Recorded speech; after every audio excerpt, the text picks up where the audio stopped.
The push to make housing more affordable is happening at every level of government across California, including at the state capitol. Local Assembly member David Alvarez joining us live now from Sacramento to explain what's next for an affordable housing bill that he is involved with. Assembly member Alvarez, good morning. Good to see you.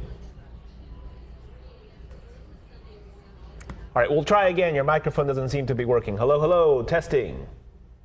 Hello. Oh, there you are. There you are. I'm sorry about that. Good morning. How are you? Good. We're doing well. We had to hit unmute. Apparently, we were on mute. Okay, let's move past that. Your bill, let's talk about AB 1449. You're trying to streamline basically the process of approving affordable housing projects. Easier said than done. What makes this bill different than others that have tried the same?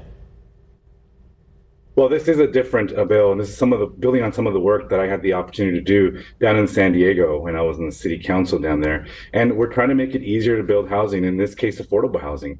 You know, we've had laws in the past that help billionaires build SoFi Stadium by streamlining the CEQA process or the environmental review process.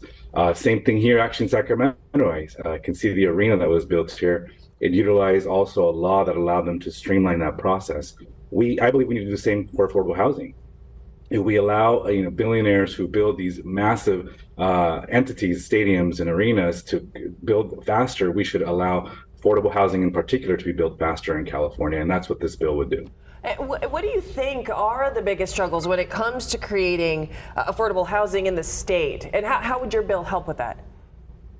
So there was a study done about years ago that 50% of the projects that were housing projects were challenged through CEQA, through our state environmental law. So this bill would essentially, as long as a local authority allows a project to be built, for example, if you're going to build 100 units of affordable housing, you would bypass the CEQA process so that no one could sue against that project, which has often created delays. And sometimes people have just walked away and they said, we're not going to build this project. It is too problematic. California has too much red tape. We're going to just move on to the next project. So this bill, if you're building 100% affordable housing, you would be streamlined through CEQA. You would be able to move a lot faster in the process and hopefully get those units built quicker.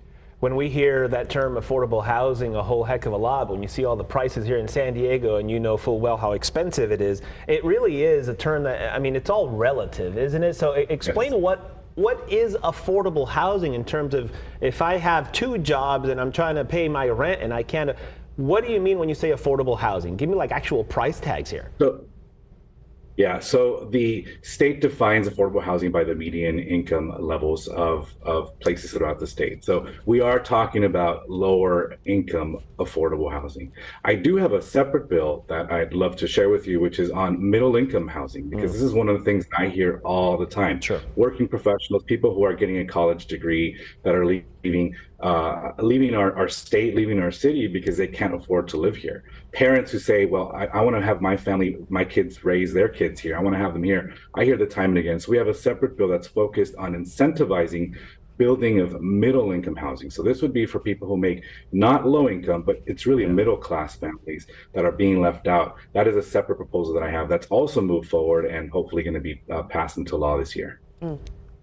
Now, I'm going to switch gears here, Assemblyman, if you don't mind. Another one of your bills that you passed committee yesterday, this one is involving the water quality in Imperial Beach, obviously a longstanding issue for people in the South Bay. Can you give us any updates on that? Can you just tell us about that?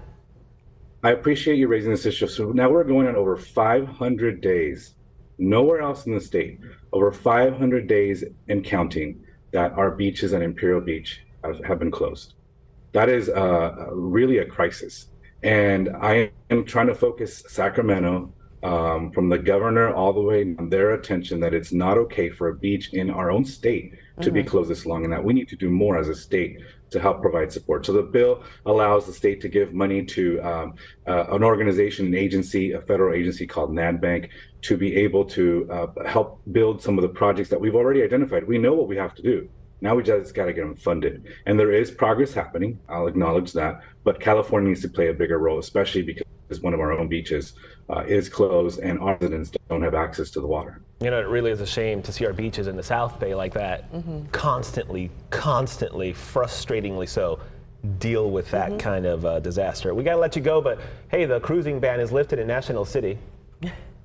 Yeah, we got some progress there. Yeah. We're hoping to do it statewide. We're right. moving forward on that too. Yeah, it's a big step. Good for those Thank you folks guys there. for caring about that too. David Yeah. Appreciate it. Alvarez, we appreciate the time joining us live now from Sacramento. Thanks again. Thank you.